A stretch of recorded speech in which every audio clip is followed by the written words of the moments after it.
جن کو صحیح درویش کہتے ہیں نا، صحیح درویش، مولا علی شیر خدا رضی اللہ تعالیٰ عنہ فرمایا کرتے دو ہی تو بندے ہیں جو رب کے رستے میں کسی شے کی پرواہ نہیں کرتے۔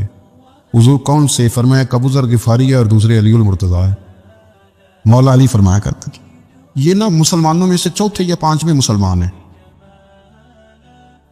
شروع سے ایک سلیم الطبع آدمی، کچھ لوگ طبع بڑے نفیس ہوتے ہیں، طبع نہیں، اللہ کی طرف سے شروع سے ہی ان کا جو قبیلہ تھا بنو غفار وہ راہزنی کرتا تھا، لوگوں کو لوٹ لیتا تھا۔ شروع میں یہ کام کیا، لیکن جب کچھ لوگوں کی چیخیں کانوں میں گئیں تو چھوڑ دیا، فرمایا نہیں یار طبیعت نہیں مانتی، اور نبی پاک کا کلمہ پڑھنے سے پہلے ہی بتوں کی پوجا چھوڑ کے رب کی عبادت شروع کر دی۔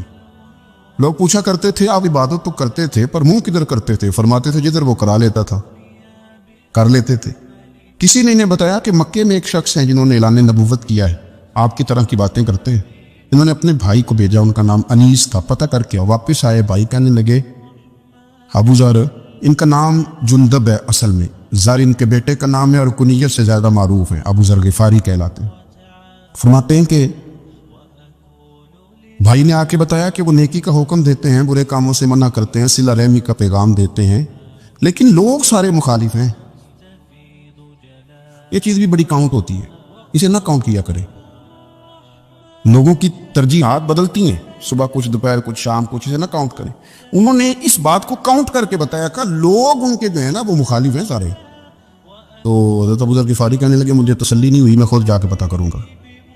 کہتے مکہ شریف آیا تو کسی ایسے آدمی سے پوچھ بیٹھا، میں تو کچھ اور سمجھا تھا، وہ کچھ اور نکلا۔ مکے والوں نے بڑا مارا، مکے پہنچ کے پہلی جو چیز ملی وہ مار کھانے کی تھی۔ اب میں ڈرتے کسی سے پوچھتا ہی نہ، بھوک بھی بڑی تھی، رہنے کو جگہ نہیں تھی، حرم شریف میں لیٹا رہتا تھا۔ میرے نصیب دیکھو، مجھے ایک شخص نے آ کے ہلایا، کہنے لگے اگر مناسب سمجھیں تو میں آپ کو دیکھ رہا ہوں کافی دیر سے، آپ کوئی پردیسی ہیں، آپ کا اپنا مہمان نہ بنا لوں؟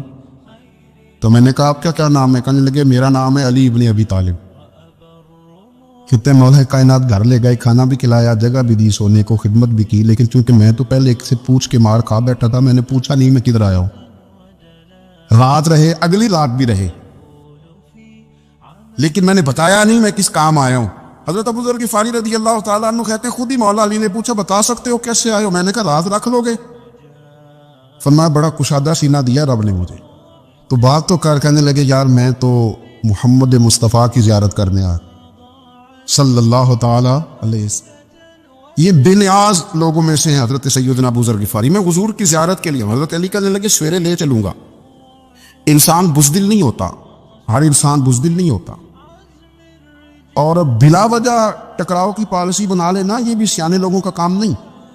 حکمت کے تقاضوں کے مطابق چلنا یہ بھی دلیر لوگوں کا ہی کام ہوتا ہے۔ حضرت مولا علی کہنے لگے صبح لے کے چلوں گا، پر حالات ٹھیک نہیں، شرارتی لوگ ہر جگہ ہوتے ہیں، اگر کوئی شرارتیوں کا ٹولہ ملا نا جو کھڑا ہوگا جاسوسی کرنے کے لیے کہ حضور کی طرف کون کون جا رہا ہے، تو میں نیچے جھکوں گا جوتے کا تسمہ ٹھیک کرنے کے لیے، لیکن آپ نے نہیں کھڑے ہونا، آپ نے چلتے رہنا ہے تاکہ کسی کو شک نہ ہو۔ کہتے ہیں اس ترتیب سے حضرت علی مجھے لے کے گئے، میں حضور کی بارگاہ میں پہنچا۔ مولا علی کہتے ہیں بڑے بڑے لوگ سوال کرتے تھے، پر یہ شروع سے سلیم الطبع تھے، مجھے کہہ لینے دینا، جنہوں نے ماننا ہوتا ہے وہ لمبے سوال کرتے ہی نہیں۔ مان جو لیا تو لمبے سوالوں کی ضرورت ہی کوئی نہیں۔ کہتے لوگ بڑے بڑے سوال کرتے تھے، پر ابو ذر نے 2-3 باتیں ہی پوچھی اور آگے جا کے کہنے لگے حضور ہاتھ بڑھائے، مجھے کلمہ پڑھائے۔ نبی پاک صلی اللہ علیہ وسلم نے کلمہ پڑھایا، فرمایا باہر جا کے نہ بھی ذکر کرنا کہ تم مسلمان ہو گیا، یہ ماریں گے۔ عرض کی حضور انہیں مارنے دے، میں آیا بھی مار کھانے میں، انہیں مارنے دے نا۔ پڑا فلک کو کبھی دل جلوں سے کام نہیں، دار دلوی نے کہا تھا پڑا فلک کو کبھی دل جلوں سے کام نہیں، اور جلا کے راکھ نہ کر دوں تو داغ نام نہیں۔ ماری تو کھانے آئے ہیں، مارنے دے، کرنے دے، زور جتنا لگانا ہے لگانے دے۔ باہر جا کے اعلان کیا، مکے والوں نے مارا، اتنا مارا کہ بے ہوش ہو گئے۔ پھر کسی نے بتایا کہ تم نے گزرنا بھی ہے ان کے علاقے سے، بنو غفار سے، پھر ان کا پتہ بھی ہے یہ لوگ بڑے سخت ہیں، پھر چھوڑا۔ تباً بڑے جلالی تھے، زاہد مزاج تھے، فرماتے تھے کہ جو تمہاری ضرورت سے زیادہ ہے وہ سارا صدقہ کرو۔ کنز کے معاملے میں ان کا رویہ یہ تھا، صرف حضرت صدیق اکبر کو کچھ نہیں کہا انہوں نے، باقی حضرت عمر جیسے آدمی کو بھی کھڑا کر کے کہہ لیتے تھے یہ مال کیوں رکھا ہوا ہے خزانے میں، بانٹتے کیوں نہیں سارا؟ اور جناب عثمان غنی رضی اللہ تعالیٰ عنہ کے ساتھ تو باقاعدہ کئی دفعہ اس موضوع پر گفتگو کی۔ وہ کہتے تھے کہ جب اللہ کہتے ہیں قرآن میں کہ مال دولت جمع نہیں کرنی، تو وہ جو لوگ تھے وہ بھی بڑی شانوں والے تھے، وہ کہتے تھے کہ اللہ نے جب زکوٰۃ فرض کی تو مال جمع ہوتا ہے تو زکوٰۃ فرض ہوتی ہے نا، یہ فطرانے کا کہا تو مال ہوتا ہے تو فطرانہ آتا ہے نا. تو آپ جو کہہ رہے ہیں وہ ٹھیک ہے، پر آپ اعلیٰ بات کر رہے ہیں تقوی کی، سارا بانٹو. تو حضرت ابو ذر غفاری کہتے تھے چلو ٹھیک ہے تمہاری بھی بات مان لیتا، پر یہ بتاؤ مدینے والے کا اپنا طریقہ کیا ہے؟ کہ بھائی حضور کا طریقہ تو وہی ہے جو آپ بتا رہے ہیں. تو فرمانے لگے پھر اس رستے نہ چلیں جو رستہ مدینے والے رسول کا ہے. اور حضور سے، نبی پاک سے عشق کرتے بڑا کھل کے. یہ صحابہ صفہ میں سے تھے. کلمے پڑھنے کے بعد کیونکہ طبیعت جلالی تھی تو حضور نے بھیج دیا، فرمایا واپس جاؤ اپنے قبیلے میں تبلیغ کرو. واپس گئے، بھائی کو مسلمان کیا، والدہ کو مسلمان کیا، قبیلہ سارا مسلمان کیا، وہی رہے. ہجرت مدینہ کے بعد آئے تبوک کے موقع کے قریب، اور حضور نے صحابہ صفہ میں رکھ لیا. نوکری کرتے مدینے والے رسول، دلیر آدمی تھے، بڑا قبیلہ تھا، پر ڈیوٹی کرتے، ڈیوٹی خدمت کرتے. ایک بیٹا تھا زار اس کا نام تھا، اس کی ڈیوٹی لگائی تم نے میرے نبی پاک کے اونٹ چرانے. ڈاکو آئے تو صاحبزادہ اونٹوں کی اونٹنیوں کی حفاظت کرتے شہید ہو گیا. اور یہ انوکھا بندہ ہے جس نے شرط لگائی تھی کہ میں نے کالی سیاہ رنگ کی عورت سے شادی کرنی. یہ انوکھا بندہ ہے. ایک بیٹی تھی، ایک بیٹا، بیٹا شہید ہو گیا. بیوی سے کہا تم نے نبی پاک کے گھر میں خدمت کرنی ہے، حضور کے گھر والوں، اور میں نبی پاک کی نوکری کروں گا. حضور کی خدمت کرتے، ہر وقت خدمت میں رہتے. اور حضور جب آتے نا، صحابہ صفہ میں یہ شامل تھے جو لوگ دین سیکھتے، حضور جب آتے تو سب سے پہلے آ کے حضرت ابو ذر غفاری کا پوچھتے، بلائیں. اور جب بات کرتے حضور تو بار بار ان کو مخاطب کر کے بات کرتے. حضرت ابو ذر غفاری رضی اللہ تعالیٰ عنہ کا نبی پاک سے اتنا پیار کہ ہماری بھی مشکل حل کر دی. ابو داؤد شریف میں موجود ہے، ایک دن کہنے لگے یا رسول اللہ صلی اللہ علیہ وسلم، اگر کوئی بندہ کسی سے پیار بڑا ہی کرے پر اس جیسے عمل نہ کر سکے، کوشش کرے کر نہ. لوگ ہمیں کہتے ہیں نا جی پیار بڑا، عمل بھی تو کرو نا، بھی کرنا چاہیے، پر انسان ہے نا، غلطی بھی تو ہو ہی جاتی ہے. اب ہم عمل نہیں کر سکتے تو تم ہمیں پیار بھی نہیں کرنے دو گے؟ مہربانی کرو پیار تو کرنے دو نا. حضرت ابو ذر غفاری نے کہا، ابو داؤد شریف میں موجود ہے، یا رسول اللہ صلی اللہ تعالیٰ علیہ وآلہ وسلم، حضور پیار بڑا کرے پر ان جیسے عمل نہ کرے تو حکم کیا ہے؟ تو حضور نے فرمایا پیار سچا کرے، اللہ قیامت کے دن جس سے محبت کرے گا نا اس کے ساتھ ہی دونوں کو اکٹھا فرما دے گا. تو حضرت ابو ذر نے فوراً کہا، حضور پھر مجھے آپ سے بھی بڑا پیار ہے، رب سے بھی بڑا پیار ہے. فرمایا فکر نہ کرنا، جنت میں اکٹھے ہی جائیں گے. اتنی محبت رسول پاک کی ذات کے ساتھ. حضور کی نوکری کرنا، ایک دن خدمت کرتے کرتے سو گئے. حضور مسجد میں آئے پتہ کرنے کہ ابو ذر آرام کر رہا ہے. یہ بھی مزہ ہوتا ہے، خیال رکھنا اپنے درویشوں کا، کیا کھایا کیا پیا کہاں سوئے. حضور رات کو آئے، یہ سوئے ہوئے. فرماتے حضور نے میرا انگوٹھا ہلایا، میں اٹھ کے بیٹھ گیا، حضور بھی میرے پاس بیٹھ گئے. اور میں ابو ذر بڑا پیار کرتے ہو، سونے آپ کو پتہ ہی ہے. کہ یار تو بڑی نوکری کرتا ہے، ایک دن وہ بھی آئے گا جس دن تجھے میری مسجد اور میرے شہر سے جانا پڑے گا، پھر کیا کرو گے؟ تو اس کی حضور کسی کی طاقت ہے مجھے آپ کے شہر سے نکالے؟ میں تلوار نکال لوں گا. نبی پاک نے فرمایا تلوار نہ نکالنا، یہاں تمہیں بھیجا جائے چپ کر کے چلے جانا. حضور کب تک؟ فرمایا جب تک اللہ تیری اور میری ملاقات نہیں کرا دیتا. یعنی وصال تک. یہ واحد شخص ہیں کہ حضور کے وصال ظاہری کا وقت آ گیا تو فرمایا کوئی میرے ابو ذر کو بلاؤ. جب یہ آئے تو حضور لیٹے ہوئے تھے، یہ جھکے نبی پاک کی طرف، حضور میں حاضر ہو تو حضور نے پکڑ کے سینے کے ساتھ لگائی. میرے رسول پاک صلی اللہ علیہ وسلم کی خدمت میں ایک دفعہ عرض کرنے لگے، حضور مجھے صوبے کا گورنر بنا دے. تو نبی پاک نے فرمایا ابو ذر میں عہدے پسند نہیں کرتا، تو تمہیں بھی میں کہتا ہوں عہدہ نہ لینا، تمہیں بھی کہتا ہوں عہدہ نہ لینا. فرمایا ابو ذر میں جو چیز اپنے لیے پسند کروں گا تمہیں بھی اسی کا مشورہ دوں گا. تم بندے اچھے ہو پر یہ کام تمہارے پاس کا نہیں ہے. بڑے زاہد آدمی میرے رسول کریم صلی اللہ تعالیٰ علیہ وآلہ وسلم ان کے بارے میں فرمایا جس طرح نبیوں میں حضرت عیسیٰ علیہ السلام ہوئے. حضرت عیسیٰ دیکھیں نا، انبیاء میں اللہ تعالیٰ نے ہر قسم کی عظمت نبیوں کو دی. جناب سلیمان علیہ السلام کا تو تخت بھی ہوا میں اڑتا تھا، جن تک تابع دار تھے. اور نبیوں میں حضرت عیسیٰ بھی ہیں جن کے پاس گھر بھی کوئی نہیں، شادی بھی کوئی نہیں کی، اینٹ سرانے رکھ کے تکیہ بناتے. ایک ان کے پاس کنگھی تھی اور ایک پیالہ تھا. دیکھیں جو بندہ نیک ہو نا وہ بھی نیک ہیں، اللہ کے نبی ہیں. آپ اپنا تقوی مسلط نہیں کریں گے، جو وہ کر رہے ہیں وہ بھی مخلص ہو کے کر رہے ہیں. حکومتیں جو چلانی ہیں تو وہ کس نے چلانی ہے؟ اگر نیک بندے نہیں آئیں گے تو غلط لوگ آئیں گے، قوموں پہ ظلم کریں، وہ بھی اپنی جگہ ٹھیک ہے. لیکن یہ جو کر رہے ہیں یہ بات بھی اپنی جگہ بالکل ٹھیک ہے. ہم پتہ کیا کرتے ہیں، ہم چیزوں کو مسلط کرتے ہیں، ایک دوسرے پر مسلط نہیں کریں چیزوں کو. آپ جو کر سکتے ہیں، جو راستہ آپ کو صحیح لگتا ہے اختیار کر لیں. یہی تو ہمارے دین کا حسن ہے کہ سارے راستے واضح کر کے ہمیں دکھاتا ہے. حضرت عیسیٰ علیہ السلام نے ایک دن دیکھا کہ ایک بندہ نا انگلیوں کے ساتھ اپنے بال سیدھے کر رہا ہے. تو آپ نے فرمایا یار کنگھی کے بغیر بھی کام چل سکتا ہے. کنگھی بھی خیرات کر دی. دیکھا ایک بندہ ہاتھ کا تکیہ بنا کے لیٹا ہے تو فرمایا اینٹ بھی دے دو کسی کے کام آ جائے. ایک دن دیکھا کہ ایک بندہ نا یوں چلو میں پانی پی رہا ہے, فرمایا پیالہ بھی رہنے دو, اس کے بغیر بھی کام چل ہی جاتا ہے.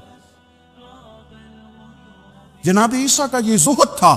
میرے نبی پاک علیہ السلام نے فرمایا جس نے جناب عیسیٰ کا زہد دیکھنا ہو وہ میرے ابو ذر غفاری کو دیکھے.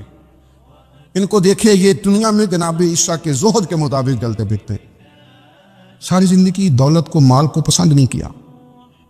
جہاں رہتے تھے ایک گورنر صاحب نے 300 دینار تحفے میں بھیجے.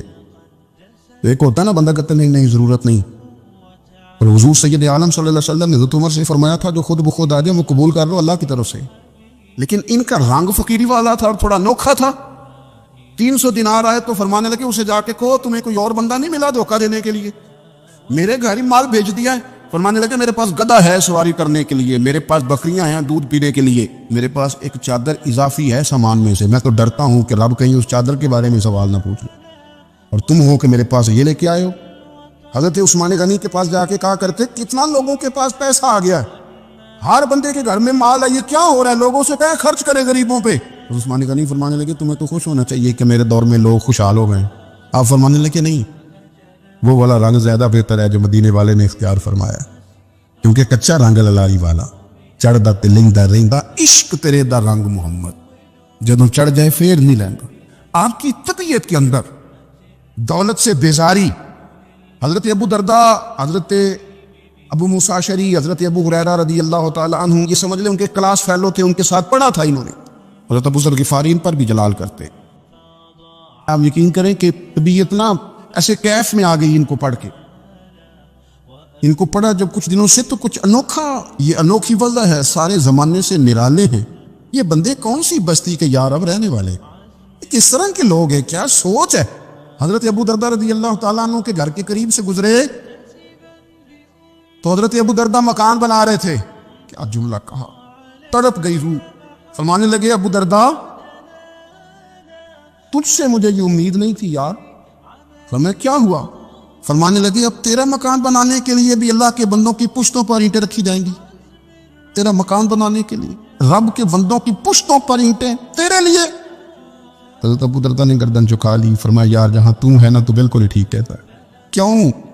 میرے نبی پاک صلی اللہ علیہ وسلم نے فرمایا اس زمین کے اوپر اور آسمان کے نیچے ابو ذر غفاری سے سچا بندہ کوئی نہیں, ان سے زیادہ سچا کوئی نہیں. فرمایا تو ٹھیک کہتا ہے یار, صحیح کہتا ہے. ایک طوائف اپنے کوٹھے سے اتر کے تو سیڑھیوں پہ بیٹھی تھی, ساتھ اس کا یار بھی بیٹھا تھا. بابا اپنی مستی میں جا رہا تو بابا جی کے پیروں سے کچھ مٹی اڑی تو اس عورت کے کپڑوں پہ پڑ گئی. پرواہ نہیں, بزرگ گزر رہے. وہ یار اس کا دوڑا ہوا آیا, ابھی بابا وہیں بیٹھا تھا, دوڑے آئے پیچھے سے لوگ, شور ہوا. بابے کو دبوچ کے وہاں لے گئے جہاں اس نوجوان نے تھپڑ مارا تھا. کہا تو اللہ کا بندہ ہے, اللہ کے بندے بد دعا تو نہیں دیتے. ہوا کیا. حضرت فضیل بن عیاض فرماتے ہیں ایک جوان تھا, مسجد میں آیا, لوگوں سے کہنے لگا روٹی کھلاؤ. کسی نے توجہ نہ کی. اس نے کہا میں رب رب بتانے والا ہوں, میری طرف دیکھو تو صحیح. کسی شخص نے خیال ہی نہ کیا. حضرت فضیل بن عیاض کہتے ہیں امام صاحب نے اعلان کیا چندہ دو, کوئی لاوارث فوت ہو گیا, کفن دینا. چندہ اکٹھا ہوا, کفن خریدا, جنازہ پڑا. عشاء کے بعد دفن کر کے آئے. فجر کی نماز کے لیے جب امام اور مؤذن مسجد میں آئے تو چیخیں مارنے لگے, تڑپنے لگے. دور دور تک آوازیں پھیل گئی, دنیا دوڑی آئی. کیا ہوا. اعلیٰ حضرت فاضل بریلوی رحمت اللہ علیہ کے مکان کی دیوار گر گئی. ایک کونا مکان کا, آپ جانتے ہیں پرانی دیواریں چھوٹی ہوتی تھی اور بارشوں میں اکثر گھروں کی دیواریں گری ہوئی ہوتی تھی. ایک سائیڈ کی دیوار گر گئی تو اس کونے میں ہندوؤں کا گھر تھا. بات ذرا سخت ہے پر چلو آپ میرے عزیز ہے کر جاتا ہوں. ملا رومی رحمت اللہ تعالیٰ علیہ فرماتے مجھ سے ایک شخص نے کہا کہ نبی پاک صلی اللہ تعالیٰ علیہ وسلم اگر سراجم منیرہ ہے تو نظر کیوں نہیں آتے, لوارث بن کے زندگی نہ گزارے. ہم نے کسی کو وارث بنایا ہی نہیں. بیعت بھی رسمی, عقیدت بھی رسمی, ارادت بھی رسمی, رسم ہی رسم. نام لکھوانے کے لیے بس کہہ دیا فلاں جگہ ہے. او بھائی جب کوئی وارث ہوتا ہے تو پھر حالات بدلے ہوئے ہوتے ہیں, پھر مزاج بدلے ہوئے ہوتے ہیں. حضرت مرزا مظہر جانے جانا فرماتے ہیں کہ بارش ہوئی تھی تازی تازی, دلی میں تازی تازی بارش ہوئی. ایک بابا لکڑی کے جوتے پہنے کھڑا ہوں, اللہ اللہ اللہ, اسی کسی دے کچھ بھی نہیں لگ دے, نہ کوئی ساڈا دردی. بابا مست ہو کے جا رہا, اللہ اللہ کرتا جا رہا. ایک طوائف اپنے کوٹھے سے اتر کے تو سیڑھیوں پہ بیٹھی تھی، ساتھ اس کا یار بھی بیٹھا تھا۔ بابا اپنی مستی میں جا رہا تو بابا جی کے پیروں سے کچھ مٹی اڑی تو اس عورت کے کپڑوں پہ پڑ گئی، پرواہ نہیں، بزرگ گزر رہے۔ وہ یار اس کا دوڑا ہوا آیا، اس نے آ کر تھپڑ مارا، کا خیال نہیں سارے اس کے کپڑے آلودہ کر دیے، تو کدھر تیرا دماغ نہیں ٹھیک؟ بابا نے نظر اٹھائی، کا بیٹے میں نے دیکھا نہیں، چل اللہ تیرا بھلا کرے، تو نے بدلہ لے لیا۔ بابا جی چپ کر کے وَإِذَا خَاطَبَهُمُ الْجَاهِلُونَ قَالُوا السَّلَامَ، چپ کر کے گزر گئے۔ ٹھنڈ کا موسم تھا، بارش تازہ ہوئی تھی، حلوائی دودھ کاڑ رہا تھا، اس نے بٹھایا بابا جی کو پھٹے پہ، پیالہ پکڑا، دوڑ کے آگے بڑھا، بزرگ آ گئے، آئیے بیٹھیے، دودھ کا گرم گرم پیالہ شکر ڈال کے دیا، بابا جی نے دودھ پیا، پھر نظر جھکی، پھر رنگ بدلا، کہنے لگے مالک تو کتنا بے نیاز ہے، کہیں تھپڑ مرواتا ہے، کہیں دودھ پلاتا ہے، تیری بے نیازی ہے نا، ادھر تھپڑ مروایا، یہاں دودھ پلایا، تو ہی جانتا ہے تیرے رنگ کیا ہے۔ ابھی بابا وہیں بیٹھا تھا، توڑے آئے پیچھے سے لوگ، شور ہوا، بابے کو دبوچ کے وہاں لے گئے جہاں اس نوجوان نے تھپڑ مارا تھا، کہا تو اللہ کا بندہ ہے، اللہ کے بندے بد دعا تو نہیں دیتے؟ ہوا کیا؟ کہ تو نے بد دعا دی ہے؟ کہا نہیں دی، بات بتاؤ۔ کہنے لگے اس نے تجھے تھپڑ مارا، چھت پہ چڑھا ہے، پیر پھسلا ہے، گردن کے بل گرا، منکا ٹوٹ گیا، مر گیا، تو نے بد دعا دی ہے۔ بابا جی کہنے لگے یار میں نے تو دوسرا لفظ بھی نہیں کہا، بھلا ہو کہہ کے گزرا ہوں، میں نے نہیں بد دعا دی۔ کہ تو نے دی ہے تبھی تو مر گیا؟ کہا نہیں دی۔ کہا بابا تو بزرگ آدمی ہے، سچ بول۔ تو بابا جی کہنے لگے سچ سنو، پھر میں آ رہا تھا، میرے پیروں سے مٹی اڑی، اس کے یار کے کپڑوں پہ پڑی، اسے برا لگا، اس نے مجھے مارا، جب اس نے مجھے مارا تو میں کوئی لوارث تو نہیں تھا، جب اس نے مجھے مارا تو میں کوئی لوارث تو نہیں تھا، مجھے دشمنوں نہ چھیڑو، میرا ہے کوئی جہاں میں ابھی پکار لوں گا، نہیں دور ہے مدینہ، اس نے مجھے مارا تو میں کوئی لوارث تھا کہ میرا بدلہ کوئی نہ لیتا، اس نے مجھے مارا ہے تو میرے یار کو برا لگا تو اس نے اسے مار دیا ہے، میری تو غلطی کوئی نہیں، یاروں کا جھگڑا ہے، یہ تو دوستوں کا جھگڑا ہے، یہ تو یاروں کا جھگڑا ہے، کوئی غلطی نہیں میری، کوئی غلطی نہیں، خش خش جنہ قدر نہیں میرا، اے میرے صاحب نو وڈیانیاں، میں تے گلیاں دا روڑا کوڑا، میں گلیاں دا روڑا کوڑا، مینوں محل چڑھایا ہے سائیاں، مینوں محل چڑھایا ہے سائیاں۔ فرمایا اس نے مجھے لوارث سمجھا تھا کہ تھپڑ مار کے گزر جائے، میرا کو پوچھے گا ہی نہیں۔ میرے رسول پاک علیہ السلام کے بارے میں رب فرماتا ہے بھی میں تو تیرے ہو تو کافر کو سزا نہیں دیتا کہ تو موجود ہے۔ یاد رکھے حضرت فضیل بن ایاز فرماتا ہے ایک جوان تھا، مسجد میں آیا، لوگوں سے کہنے لگا روٹی کھلاؤ، کسی نے توجہ نہ کی، اس نے کہا میں رب بتانے والا ہوں، میری طرف دیکھو تو صحیح، کسی شخص نے خیال ہی نہ کیا۔ پھر اس نے کہا یار تھوڑا سوچو، نمازیوں سے کہا، اہل علاقہ سے کہا، انہوں نے کہا تیری طرح کے بڑے درویش دیکھیں۔ مسجد کے محراب میں وہ رب کریم کا بندہ انتقال کر گیا، جب فوت ہو گیا نا، لوگوں کا مزاج ہے بیمار کو دوائی نہیں دیتے، جنازے پہ وقت پہ پہنچ جاتے، جب کوئی گر رہا ہوتا ہے تو سہارا کوئی نہیں دیتا، جب کوئی گر جاتا ہے ٹانگ ٹوٹ جاتی ہے تو تیمارداری کو زمانہ پہنچ جاتا ہے۔ اور بزرگ وہ نوجوان اللہ کا نیک بندہ مسجد کے محراب میں فوت ہو گیا۔ حضرت فضیل ابن ایاز کہتے ہیں امام صاحب نے اعلان کیا چندہ دو، کوئی لوارث فوت ہو گیا، کفن دینا، چندہ اکٹھا ہوا، کفن خریدا، جنازہ پڑھا، عشاء کے بعد دفن کر کے آئے، فجر کی نماز کے لیے جب امام اور مؤذن مسجد میں آئے تو چیخیں مارنے لگے، تڑپنے لگے، دور دور تک آوازیں پھیل گئی، دنیا دوڑی آئی، کیا ہوا؟ کہنے لگے وہ جو تم نے کفن پہنایا تھا وہ یہاں پڑا ہوا ہے، اور دیکھو کفن پہ تحریر لکھی ہے۔ تحریر کیا ہے؟ عرش کے مالک نے فرمایا میرے دوست نے روٹی مانگی، تم نے دی نہیں، اس نے تمہیں میرے قریب کرنے کے لیے اپنی طرف توجہ کرائی، تم نے کی نہیں، اور میرا یار تمہارے کفن کا محتاج تھا، سنبھال کے رکھو اپنا کفن، میں نے اسے جنت کا لباس عطا فرما دیا، سنبھال کے رکھو، یہ کوئی لوارثوں کا ٹولہ ہے؟ یاد رکھیں جو وارث والے ہیں، وارث والے ان کا رنگ اور ہے، جو ماننے والے ہیں ان کا مزاج اور ہے، اپنی زندگی لوارثوں کی طرح نہیں گزارے، تھوڑا سا ادھر گیا تھا تو پھر تھوڑا سا ادھر گیا تھا تو تھوڑا سا، یہ کیا بات ہے؟ یہ کیا بات ہے؟ اپنے آپ کو، اپنی نسبت کو، اپنے عقیدے کو مضبوط رکھیں۔ ایک انچ کے لیے اعلیٰ حضرت فاضل بریلوی رحمت اللہ علیہ کے مکان کی دیوار گر گئی، ایک کونا مکان کا، آپ جانتے ہیں پرانی دیواریں چھوٹی ہوتی تھی اور بارشوں میں اکثر گھروں کی دیواریں گری ہوئی ہوتی تھی، ایک سائیڈ کی دیوار گر گئی تو اس کونے میں ہندوؤں کا گھر تھا۔ اب مستری صاحب رات کو آئے، ان سے بات ہوئی تو کہنے لگے سویرے کام شروع کروں گا۔ کہا ایک دو صاحب نے کہ ہندوؤں کا گھر ساتھ ہے اور وہ دشمن بھی بڑے زیادہ ہے تو رات کو ہی ہو جائے۔ کہنے لگا جی نہیں میری مجبوری ہے، مزدور کہاں سے لاؤں گا، بڑے معاملات ہیں، سویرے شروع ہو۔ اب رات کو مولانا ظفر الدین بہاری علیہ رحمہ کہتے ہیں بچے مدرسے کے باقی سارے لوگ سب کو جمع کیا گیا، چونکہ اس طرف سے تھوڑا خطرہ تھا ہندوؤں کی جانب سے۔ کہا جناب یہ بڑے دشمن ہیں اسلام کے، تو اس طرح کرو کہ 2-3 بچوں کی ڈیوٹی لگائیں یا کچھ لوگوں کی یہاں رات کو پہرا دیا جائے، ٹھنڈ بھی بڑی زیادہ تھی، کھڑا ہونا بھی مشکل تھا۔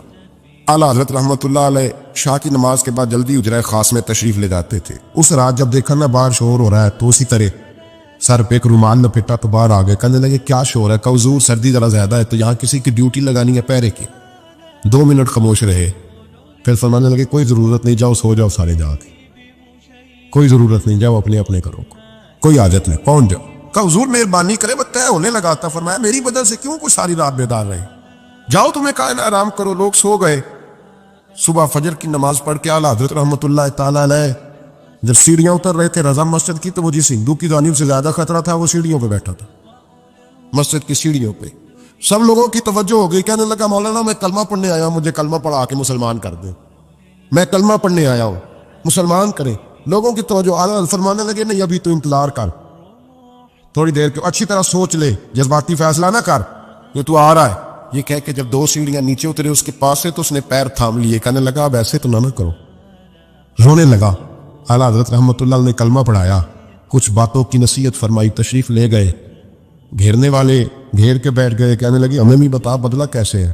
کہنے لگا دیوار گر گئی، آدھی رات کے وقت، آدھی رات تک انتظار کرتا رہا، پہرے دار کوئی نہیں، تو 2 تلواریں لے کر جب میں ان کے مکان کی جانب بڑھا، میں نے کہا آج گردن کاٹوں گا اور کاٹ کر کے نکلوں گا۔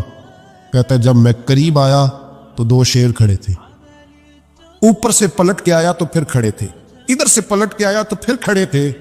فرماتے ہیں میں 2 گھنٹے کے بعد آیا تو پھر پلٹ کے کھڑے تھے، میں پھر 1 گھنٹے کے بعد آیا، سحری کا وقت ہو گیا تو پھر پلٹ کے کھڑے تھے، اب میں ڈر کے بھاگا۔ کہتے ہیں فاضل بریلوی نے اپنی کھڑکی سے منہ باہر نکالا، کہنے لگے اور کتنا تجربہ کرے گا، مجھے تو لاوارث سمجھتا ہے، لاوارث ہوں میں، اور کتنا تجربہ کرے گا، بس کر مان جا۔ میں نے کہا حضور یہ کون ہے؟ مجھے بتائیے تو صحیح یہ کون ہے؟ تو کہنے لگے میں نے ساری زندگی رسول اللہ کی عظمت کا دفاع کیا ہے، ساری زندگی غوث اعظم کے نعرے لگائے ہیں، ابھی تو یہ مدد صرف غوث پاک جیلانی کی بھیجی ہوئی ہے، ابھی تو غوث اعظم کی بھیجی ہوئی مدد ہے، مولا علی ابھی پیچھے ہیں، 2 جہاں کے محبوب ابھی اس سے پیچھے ہیں، وہ تو ابھی پیچھے ہیں، پیچھے کھڑے ہیں کہ ضرورت پڑی تو ہم بھی تیار بیٹھے ہیں۔ او بھائی آج رواج ہو گیا، رواج، میں نے 2-4 دن پہلے بھی کہا تھا، لوگ کہتے ہیں نہیں کوئی نہیں ضرورت، سامنے سارا کچھ نظر آ رہا ہے۔ او خدا کے بندو یاد رکھو نسبت ہے بڑی چیز، جہانے تو وہ دو میں اگر کسی کو نسبت میسر آ گئی نا، نسبت خالی دامن ہی مل گیا، تیرے ہاتھ میں کچھ ہے تو ہونی چاہیے نا، خالی دامن ہی تجھے کسی کا میسر آ گیا تو بچ گیا۔ اپنی نسبتوں کی حفاظت کریں، ان کو مضبوط کریں، ان پر محنت کریں، ان پر توجہ رکھیں۔ یہ نسبت جو ہوتی ہے نا، نسبت، یہ دیکھیں نا ایک گتا ہے، عام کتاب کو لگا ہوا ہے تو جہاں مرضی رکھ دو، اس کی کوئی قدر نہیں، لیکن جو گتا قرآن مجید کو لگ گیا ہے اس کو بغیر وضو چھونا جائز ہے۔ ایک پٹھے پہ اینٹ بنی ہے جو باتھ روم میں لگ گئی، وہاں بغیر جوتے کے جایا نہیں جا سکتا، اور جو مسجد میں لگ گئی وہاں جوتے پہن کے جایا نہیں جا سکتا۔ یہ نسبت ہے بڑی چیز، اگر میسر آئے نصیب ہو اپنی نسبت کو مضبوط کر کے رکھا کریں، اس کی جولانی کا مظاہرہ کیا کریں، اس نسبت میں روز توانائی آنی چاہیے۔ میں آپ کو بڑی ذمہ داری کے ساتھ ایک بات بتاتا ہوں تجربے کی، ہمیں جتنا کسی نے آ کے کہا ہے نا نسبت کے خلاف، ہماری نسبت اس سے زیادہ مضبوط ہوئی۔ ہمیں جتنا کسی نے آ کے کہا ہے نا جی آپ کو کیا ملا، آپ کو کیا ملا، تو ہم نے اتنا کہا یا جیسے جیسے تو کہتا جاتا ہے ہماری تو نسبت میں اضافہ ہوتا جاتا ہے، ہمارا تو مزاج بدلتا جاتا ہے، روز ایک نیا پردہ کھلتا ہے، روز ایک نیا رنگ واضح ہوتا ہے، روز ایک نئی توانائی۔ ابھی تھوڑے دن کی بات ہے، ایک مولانا شرف الدین صاحب ہے، مفتی صاحب، میرے حضرت صاحب کے مرید ہوئے، مفتی تھے، عالم آدمی تھے، سرکار تاج الشریعہ، ہمارے شہر سے بیعت کی۔ اب ہمارے حضرت صاحب کا اس وقت حال وہی ہے، وَرَأَيْتَ النَّاسَ يَدْخُلُونَ فِي دِينِ اللَّهِ أَفْوَاجًا، اب فوجوں کی فوجیں لوگ آتے ہیں۔ ہم نے دیکھا ہے صرف خالی مرید ہونے والے بار سینکڑوں کی تعداد میں ہزاروں لوگ بیٹھے ہیں کہ صرف بیعت اتنا کہہ دیں ہم نے قبول کیا۔ اس عالم میں جہاں حضرت صاحب کا اعلان ہو جائے کہ تشریف لا رہے ہیں، وہاں لاکھوں کا مجمع جمع ہو جاتا، اور ایک جھلک دیکھنے کو لوگ ترستے رہتے ہیں۔ یہ کیفیت ہم نے دیکھی، وہ دور گزر گیا، کبھی ایسا بھی ہوتا تھا، ایک میں ہوتا تھا، ایک تو ہوتا تھا، اور تیسری تنہائی ہوتی تھی۔ وہ دور بیت جاتا ہے، وہ لمحے کسی کسی کو نصیب آتے۔